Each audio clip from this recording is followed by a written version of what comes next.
Hello, welcome to the News Broadcast Daily. I'm following at today's headlines. The National Assembly questions Minister of Natural Resources and the Environment, Nguyễn Minh Quang, on issues of voters' concern. Officials from ASEAN countries meet in the central city of Da Nang to discuss rural development. The sale of automobiles in the first 5 months of 2012 dropped by 40% year-on-year.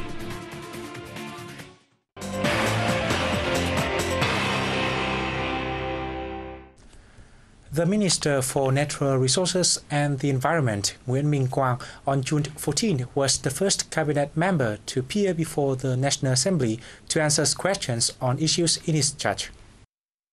Opening the hearing, National Assembly Chairman Nguyễn Sinh Hùng said that questions and answer sessions would take place over 2.5 days and involve one Deputy Prime Minister and 4 ministers. In addition, several other cabinet members will make supplementary reports on a number of issues of voters' concern. Questions to the Minister of Natural Resources and the Environment focus on land management, land clearance, and problems relating to land use. On how to minimize shortcomings in the government land policies, Quang outlined the recent achievements made in land clearance for development projects and vocational training for displaced residents. He added that in general, people are satisfied with the amount of compensations they receive for the land they have lost, as well as the assistance provided by the resettlement and vocational training program. The minister also tackled questions on pollution in river basins, deforestation, illegal mining, and the construction of hydroelectric power stations. The Special Task Force Committees of Vietnam and Cambodia, on charge of searching for and repatriating remains of Vietnamese soldiers in Cambodia, met in Phnom Penh on June 12. Since 2001, the remains of 14,510 Vietnamese volunteer soldiers and specialists who fell in Cambodia in the war have been repatriated as a result of the cooperation between the two committees. There are still more than 5,000 Vietnamese soldiers buried in Cambodia, of which 1,699 sites of graves have been located.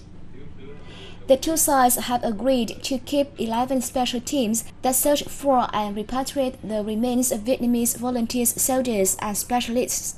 The team will strive to repatriate 800 sets of remains during the dry season in 2013. We always see it as our responsibility and duty to provide support in the search for the remains of Vietnamese soldiers. Cambodia owes its independence to the Vietnamese soldiers and specialists who laid down their lives in Cambodia while helping the country oust the genocidal Khmer Rouge regime. At the meeting, the Vietnamese side invited a Cambodian Deputy Prime Minister to attend a state conference on the issue, scheduled for October 2012 in Hanoi.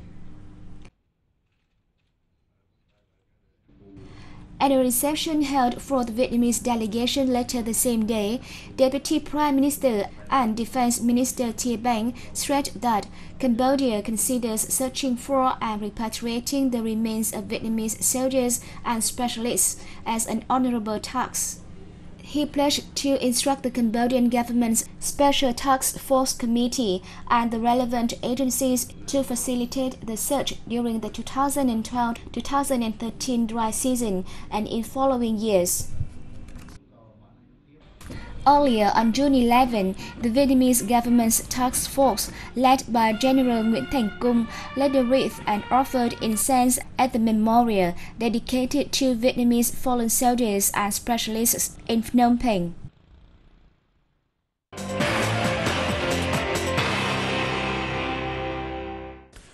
Senior officials from Asian countries met in the central city of Da Nang on June 13th to discuss rural development and reducing poverty.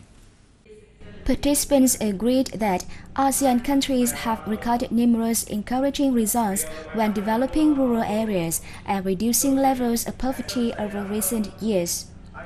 In Vietnam last year, the proportion of poor households in rural areas has now fallen to 15.5% from 58% in 1993.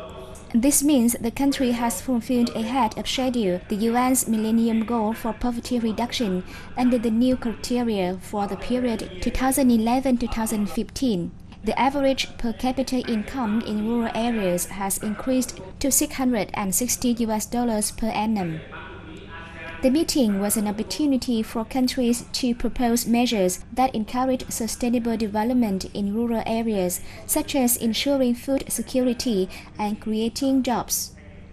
They agreed that each ASEAN member country and the bloc as a whole need to make stronger commitments and inject adequate amounts of investment into rural areas to reduce poverty. The 13th Conference of the ASEAN Subcommittee on Information, ASEAN 13, also took place in Da Nang on June 12 and 13. Deputy Minister of Information and Communications Đỗ Quý Doãn represented Vietnam at the two-day conference. The conference heard reports on the implementation of the Action Plan and Communications Plan for the ASEAN Socio-Cultural Community and the Master Plan on ASEAN Connectivity. They also discussed plans to carry out several projects in 2012 and 2013, especially plans to use digital television technology in ASEAN countries by 2020, as well as exchange TV and radio programs among broadcasting and news services of ASEAN member countries. The restructuring of the financial monitoring systems in Vietnam was discussed at a seminar on June 12 in Quảng Ninh Province. The event was jointly organized by the State Committee for Financial Monitoring and Germany's Konrad Adenauer Stiftung Institute. Discussions focus on issues relating to the restructuring of financial systems and financial monitoring systems in Vietnam. German experts introduce the country's experiences in the field and offer recommendations for Vietnam on how to build a suitable financial monitoring system to help develop the financial markets. The conference took place at a time when the General Plan on Economic Restructuring, including financial market restructuring, has been submitted to the National Assembly for consideration. It provided Vietnam's policymakers, economists, and senior managers with useful information and suggestions in drafting plans and proposals for the restructuring of the financial monitoring system in the country. The sale of automobiles in the first 5 months of 2012 has dropped by 40% year-on-year, according to the Vietnam Automobile Manufacturing Association, VAMA. In May alone, the number of automobiles sold was the modest to say the least, with VAMA members selling only 6,870 cars, down 2% against April's figures. Total sales for the year are estimated at 100,000, compared to 110,938 cars sold last year. In order to revive the market, the VAMA suggested that the government lower the fees on personal vehicles to a more reasonable level of 5% of a car's value. The association is asking for this to be applied across the country.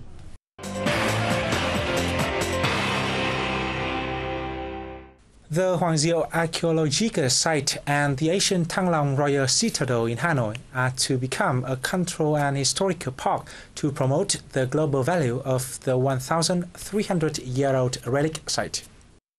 The plan just approved by the Prime Minister aims to preserve the architectural vestige, artifacts and archaeological remains in the area.